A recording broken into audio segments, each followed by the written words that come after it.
Buenas tardes, soy Julio Vaqueiro. Estas son las noticias de este viernes en Digital. Noticias Telemundo Digital. Hacinados y sin ventilación. Rescatan en México a más de 600 migrantes que iban a Estados Unidos encerrados en las cajas de 3 tráilers. Más de la mitad de ellos son menores de edad. Buenas tardes. Venían de Honduras, Nicaragua, El Salvador. Ahora todos reciben atención médica. Hay 4 personas detenidas. Y esta es nuestra noticia principal. Pero además, este viernes... Yo les quiero pedir a todos, por favor, que me ayuden a encontrar a mi niño. Buscan a un niño. Tiene 3 años, es latino, se llama Christopher Ramírez. Desde hace 3 días no saben de él. Perseguía a su mascota en Texas cuando desapareció. Hoy su padrastro está siendo investigado. Lenta recuperación. La creación de empleos en Estados Unidos se estanca. Muchas empresas padecen todavía la escasez de personal y los especialistas temen que esto haga que los precios de algunos productos suban. El Parque de la Amistad. Piden la reapertura del parque entre San Diego y Tijuana. Solía ser punto de encuentro entre familias separadas por la frontera, pero lleva casi 600 días cerrado. Esta sola imagen hace un retrato preciso de la desesperación por huir de la pobreza y de la violencia. Es el momento en el que más de 600 migrantes centroamericanos, la mitad de ellos menores de edad, solos, hacinados dentro de 3 tráilers en una carretera de Tamaulipas, cerca de la frontera con Texas, son encontrados por la policía en México. Se trata del grupo más grande de migrantes jamás detenido en este país. Las autoridades mexicanas detuvieron ya a 4 personas por este motivo. Aseguran que son los responsables del traslado ilegal de estos migrantes. Como ve, viajaban en condiciones deplorables y ahora se espera que la mayoría terminen deportados a sus países. Maricruz Gutiérrez tiene el informe. Los migrantes iban prácticamente uno arriba del otro, sin espacio, sin agua y sin comida. Las autoridades los descubrieron en 6 contenedores que llevaban 3 trailers. ¿Ya no pudieron llegar a Estados Unidos? No, pero gracias a Dios estamos bien de salud. La caravana de camiones fue detenida en Hidalgo, Tamaulipas. Viajaban rumbo a la frontera con los Estados Unidos. En las cajas iban 652 migrantes, 564 de Guatemala, 39 de Honduras, 28 de Nicaragua, 20 de El Salvador y 1 de Belice. Pobre gente que viene de muy lejos y no saben a qué se arriesgan. Entre los migrantes iban 355 menores, casi 200 viajando solos. Luego de la detención recibieron atención médica por parte de la Cruz Roja. Entre ellos, según los funcionarios de salud, 8 estaban contagiados de COVID, por lo que temen que haya muchos más. Y obviamente, bueno, pues los extranjeros están en calidad de víctimas. Y fue precisamente en este punto, en la carretera que conecta Ciudad Victoria con Monterrey, donde se realizó la detención. Esta es una de las carreteras más transitadas por los tráilers y también las más peligrosas. Los migrantes están siendo enviados a una estación migratoria en la ciudad de Victoria, Tamaulipas. 4 presuntos coyotes fueron detenidos por la policía, mientras que a 64 migrantes los llevaron ante el Ministerio Público para que declaren cuánto les cobraron y a quién les pagaron. Migrantes que ya están en la frontera dicen que viajan con miedo a los delincuentes y a que los descubran las autoridades. También tenemos miedo aquí, no podemos salir a la calle. Mientras tanto, en la frontera sur en Chiapas, un grupo de activistas anunció que cientos de migrantes saldrán en caravana el próximo 23 de octubre hacia la frontera norte, aunque los que ya fueron detenidos les espera la deportación. Serán las próximas horas o quizá días cuando se determine si estas personas van a permanecer en México o serán retornadas a su país de origen. Regresamos contigo, Julio, al estudio. Gracias Maricruz. Bueno, con este flujo de migrantes como telón de fondo, hoy México y Estados Unidos lograron un nuevo acuerdo de seguridad. El secretario de Estado, Antony Blinken, encabezó la delegación que se reunió con el presidente Andrés Manuel López Obrador en Ciudad de México. El gobierno mexicano celebró el acuerdo que pretende marcar el comienzo de una nueva etapa en la relación entre los dos países. La declaración bilateral pone el acento más que en el equipamiento militar, en resolver las causas que provocan la inmigración, el narcotráfico y la violencia. En Texas, buscan a un niño latino de solo 3 años. Desapareció cerca de su casa en Houston el miércoles pasado. Su padrastro está registrado como un agresor sexual y ahora agencias locales y federales llevan a cabo la investigación. Edgar Muñoz reporta desde el lugar de la búsqueda. Yo les quiero pedir a todos, por favor, que me ayuden a encontrar a mi niño. Continúa el clamor de la madre de Christopher Ramírez, de 3 años de edad, quien por tercer día es buscado por diversas cuadrillas con perros de rescate en una zona boscosa cerca de Houston. El niño así fue visto por última vez. Una camisa verde, pantalones cortos y zapatos rojos. Creo, yo siento que alguien lo tiene, alguien lo escondió, se lo llevó. El alguacil del condado Grime dice que no hay evidencias de un secuestro y no ha recibido ninguna pista de su paradero. Se da la circunstancia de que la actual pareja de la madre y padrastro de Christopher es uno de los 2 agresores sexuales registrados en la zona. José Ángel Gallegos fue acusado en 2015 por abuso sexual de una menor de 14 años. Hasta ahora no ha sido vinculado en la desaparición del niño. El miércoles pasado, mientras la mamá bajaba el supermercado, el niño corrió a jugar con su perro. Una vecina le dijo que lo vio irse detrás de la mascota. Me encuentro en el comando central de la búsqueda. Como podrán ver, perros rastreadores, hay 5 o 6 pastores alemán y de este otro costado el factor humano, todos ellos hispanos, trabajadores de la construcción y también voluntarios. Raimundo y su papá son plomeros y hoy viernes dejaron de trabajar para sumarse a la búsqueda. Entran grupos y salen, entonces estamos esperando juntarnos con un grupo de 23 se me hace, y ya cuando se junten los 23 vamos a laborar, a echarle ganas a ver qué encontramos. Por lo menos 20 agencias del orden, entre ellas el FBI, han revisado por todos lados. Un estanque, el más profundo, fue drenado. Se han visto las casas de 2 millas a la redonda y ni una sola pista de Christopher. Pero aquí dicen, nadie se da por vencido. En Plantersville, Texas, Edgar Muñoz, Noticias Telemundo. El dolor de esa madre, ¿eh? Otra tragedia es la muerte de otro niño latino que cayó de un 4º piso en Nueva York. Su abuela lo confirmó. Daniel Galeas, de 3 años, saltaba sobre una cama y cayó por una ventana de su departamento en Harlem. La ventana tiene un aire acondicionado rodeado por un panel de cartón que se desplazó con la caída. Una tía cuidaba del niño y de otros menores de la familia que estaban ahí, pero no está claro si en ese momento había otra persona en la habitación.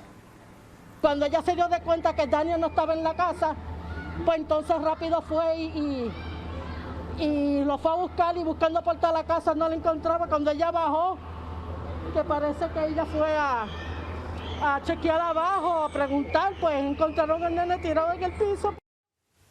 El niño murió en un hospital cuando faltaban solo 3 días para que cumpliera 4 años. La policía mantiene abierta una investigación.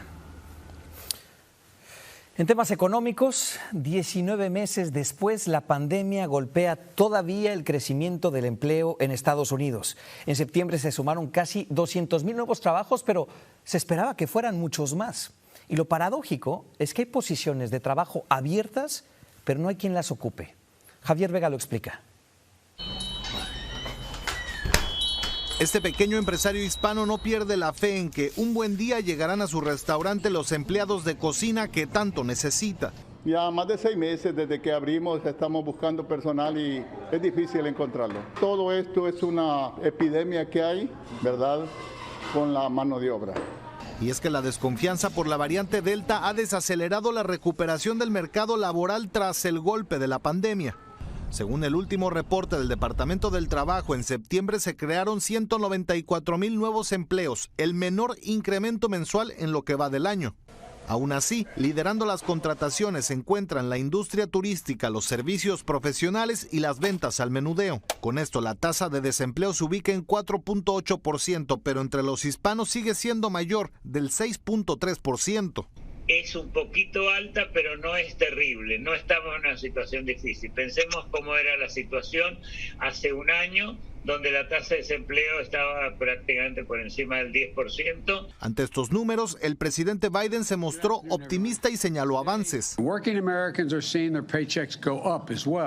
Entre ellos destacó el aumento en los salarios de los trabajadores, algo que más que un logro de gobierno se atribuye a la presión por la escasez de mano de obra.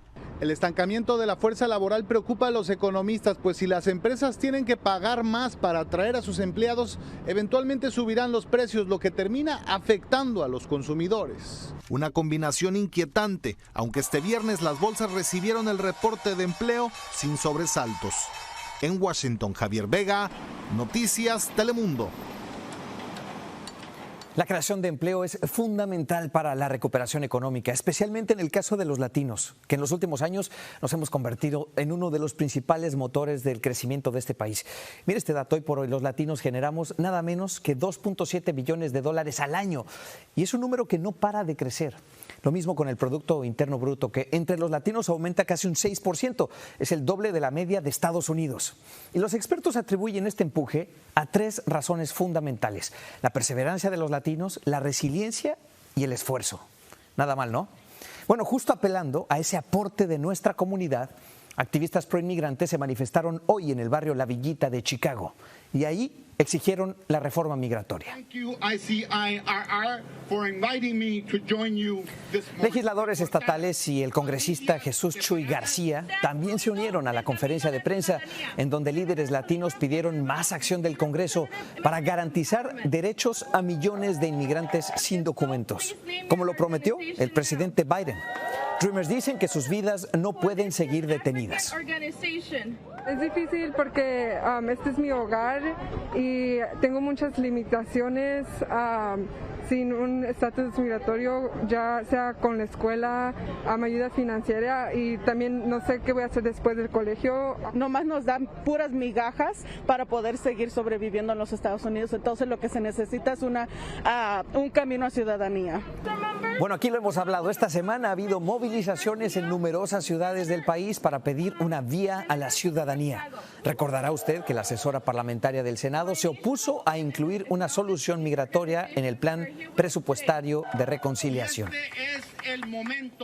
Y en lo que llega esa anhelada reforma, muchos inmigrantes sin documentos viven con el temor de que ICE los detenga y los deporte. Recordará que la semana pasada el gobierno anunció nuevas guías de deportación, pero mire esto: un análisis reciente demuestra que la mayoría de los arrestados recientemente no tenía antecedentes penales. Francisco Cuevas reporta. Juan Venancio lleva 10 años en este país como indocumentado. Su comportamiento ha sido ejemplar, pero todos los días sale con el temor de tener un encuentro con la migra. Mucha gente se ha ido y ya no ha vuelto, y han dejado a muchos los niños. A los niños que nacieron aquí y a los papás los han deportado. ¿Estás aquí ilegalmente? Oficial, no dicen nada malo. Es una realidad que se vive en vecindarios por todo el país. Sin embargo, según un estudio de la Universidad de Syracuse, la inmensa mayoría de los detenidos no tienen antecedentes penales. De los 22,000 detenidos este mes de octubre, el 75% no los tenía. Administración tras administración, sean republicanos o sean demócratas, que la maquinaria de deportación sigue siendo la misma y a veces hasta peor. Grupos proinmigrantes se encuentran frustrados con la administración Biden porque con una mano defiende a indocumentados y con la otra los arresta. Cumplan su promesa. Y aunque la semana pasada el gobierno anunció que el hecho de ser indocumentado no será prioritario en las deportaciones, los activistas desconfían. Pero es un anuncio, hay que vigilar y asegurarnos que efectivamente en esta ocasión sí van a cumplir. Para Francisca, como para millones de indocumentados por todo el país, el peligro sigue latente. Uno siempre está pensando en eso, ¿me entiendes? Que estamos en el peligro todos los días. Las nuevas normas entrarán en vigor a partir del 29 de noviembre. En teoría, la prioridad para agentes de ICE será arrestar a indocumentados con una orden de deportación, con récord criminal o aquellos que representen un peligro para el país. Pero en práctica se teme que continuarán arrestando a indocumentados inocentes. En Los Ángeles, California, Francisco Cuevas, Noticias Telemundo.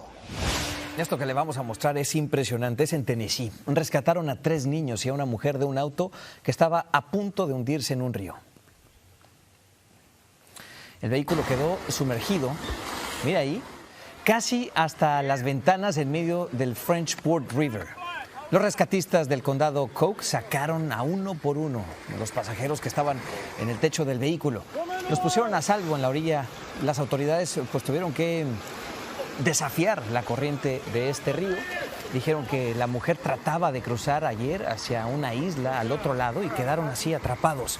Después de una investigación se decidió que por el momento no presentarán cargos criminales contra la conductora. Lo bueno es que no hubo nadie que resultara herido.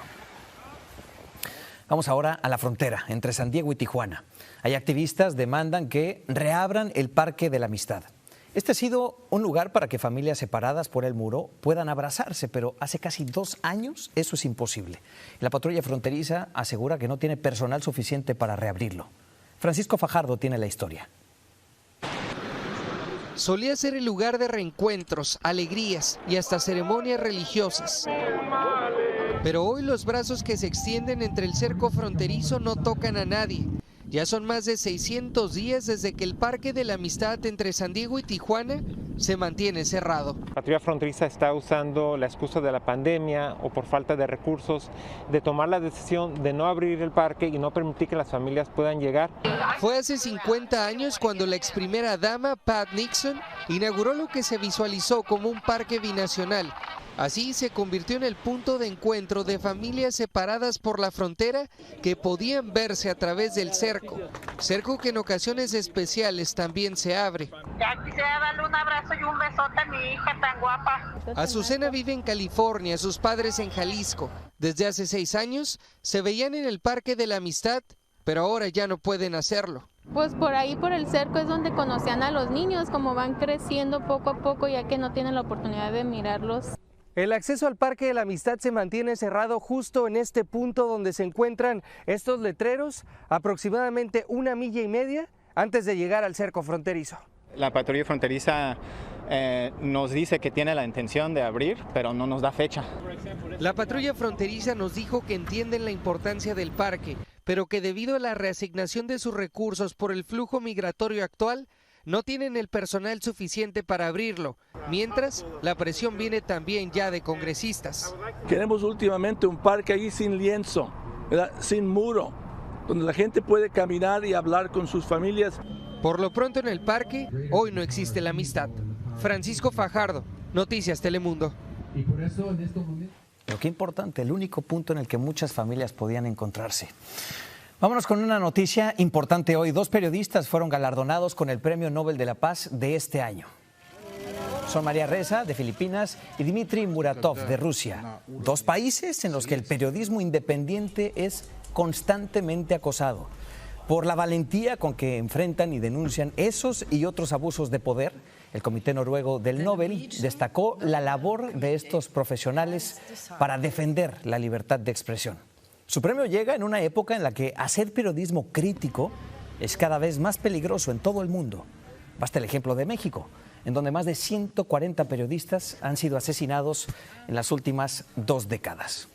Síganos en nuestras redes sociales para más noticias y visite noticiastelemundo.com. Más noticias en nuestras redes sociales y en noticiastelemundo.com.